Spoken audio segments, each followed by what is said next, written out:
Let's see the video.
Thank you for having me here tonight. I'm having a great time. I am Graciela Nobles. Actually, I was born Graciela Poma Poma in '87 in the Andes Mountains of Bolivia. At the age of 2, I was burned in a house fire. I was burned on 32% of my body. My father actually was a local llama farmer. My mother had 8 children, and I was one of the youngest. And me and my older brother, Moses, were playing in our house, and my older sister, Adela, was lighting a kerosene lamp, and unfortunately it got knocked over, and it caught me and my little brother. We were the only ones to be burned, and I was more severely burned than he was. And I unfortunately was unable to return back to my family due to the fact of cultural stigma. It was a bad omen that I was burned on my face, and it wasn't something that they could cover or hide. And my dad and my mom loved me so much that they just couldn't bring me back into a community that would reject me and shun me. So my dad, after being initially burned, I laid in my village for 16 days without any medical care. It's a miracle that I survived, but as my mom keeps telling me, God had a plan for you. So my dad finally took me to Chile, and the Chilean government said, she's not a Chilean citizen, we can't help her. My dad finally took me on a motorbike and on a train and took me to La Paz, Bolivia, and I laid in the government hospital for about a year. I had about 2 procedures, and after a year, the hospital decided that they could no longer keep me if my family was unable to take me back into our community. And I was going to be put in an orphanage, and the administrators there didn't know what was going to happen to me. They knew that if I went to an orphanage, they weren't sure if anyone would adopt me. So they sent letters to an organization that my future adopted mother worked at called Food for the Hungry, and she worked as a nurse there. And they sent her a letter saying, you need to help this little girl. She's burned. No one's coming for her. She's going to be sent to an orphanage where she might never be adopted, and she's going to stay in the system in Bolivia in a rural setting. You need to come and help her. And my Beth Nobles looked at that letter and said, it breaks my heart, but I can't do anything, but I can go down and I can be a friend. So she comes down with the guys that she's just going to be a friend for a day, just to have a visitor for this 4-year-old Bolivian little girl. And I guess I just captured her heart and wouldn't let go. It was February when I first met her. And my future mom, leans down to me. She goes, Graciela, well, how are you today? And it's February, remind you. And I turned to her and I said, well, today's my birthday. What did you bring me? And she goes, oh my gosh, it's your birthday? And the nurse turns to her and says, her birthday's in November, so it's not her birthday. But it was at that moment that my mom knew that this little feisty little girl needs someone to help her, that she can't stay in this place where she may not have a future. I need to take her home. So she brought me home with the guys that she was going to find me a good American family to take care of me.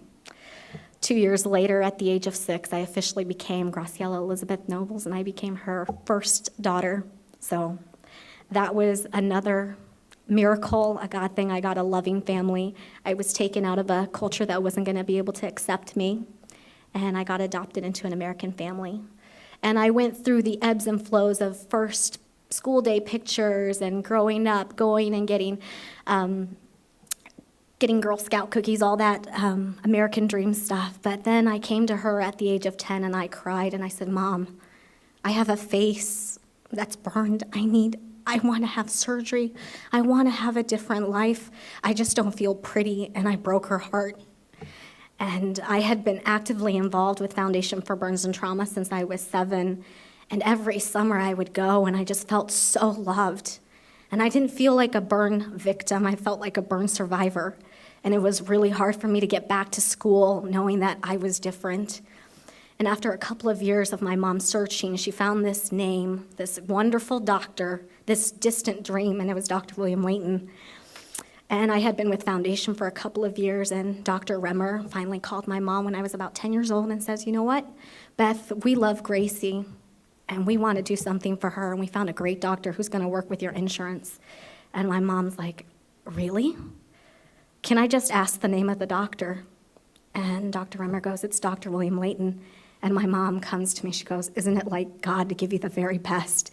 Because he's the very best. And he's been what we've been praying for. And I got Dr. Layton. And when I first met him, he walks in the door and he goes, hello, beautiful. And I was like, oh my gosh, he called me beautiful. And my mom turns to me, she goes, Gracie, don't you see? You are beautiful. And it's just not something you hear other than from your family, and your family's supposed to say that. But when someone who doesn't know you comes in and says you're beautiful, it just totally changes your life. And Dr. Layton and Dr. Greenberg, after countless of surgeries, they've given me a new life. Dr. Layton, when I first saw him, I turned to him and I said, do you see this little mole up here by my eye? And he goes, yeah. And I said, will you move it down here? And my mom's like, Gracie, don't ask for that. And I said, you don't understand, Dr. Layton. I want to be the black-headed Marilyn Monroe. And he goes, that's all you want? I'm like, no. I also want my nose to be fixed. And you see my eyebrows? Can you move them up a little bit? And can you give me big, beautiful lips? And he goes, oh, honey, we'll do that and more. And that's going to be your first surgery. And I went, wait a minute, my first surgery? He goes, it's going to be many surgeries, but we're going to get this done. And so many surgeries later, I'm 22 now. I have a completely different life. When I was first born, I was born in the Andes Mountains, and now I'm in America. I'm a college student, and I sometimes wonder, where would I be if I hadn't met Dr. Layton, or if I hadn't met all these important people in my life? And I don't know where I'd be. I went on a missions trip to Peru a couple years back, and I remember coming home, and I told my mom, I said, sometimes I'm just thankful for being burned, because I know that my life is completely different. I'm able to have this American dream. And I want to say to you, Dr. Layton, thank you so much, because I always knew that I looked like this, really knew that I looked like this when I was little, but you brought it out. You peeled back this onion and you just unveiled something completely different. I feel like I have a new perspective in life. I see possibilities that I'm not sure I would have been able to see if I hadn't met you. And I want to thank you. Thank you very much.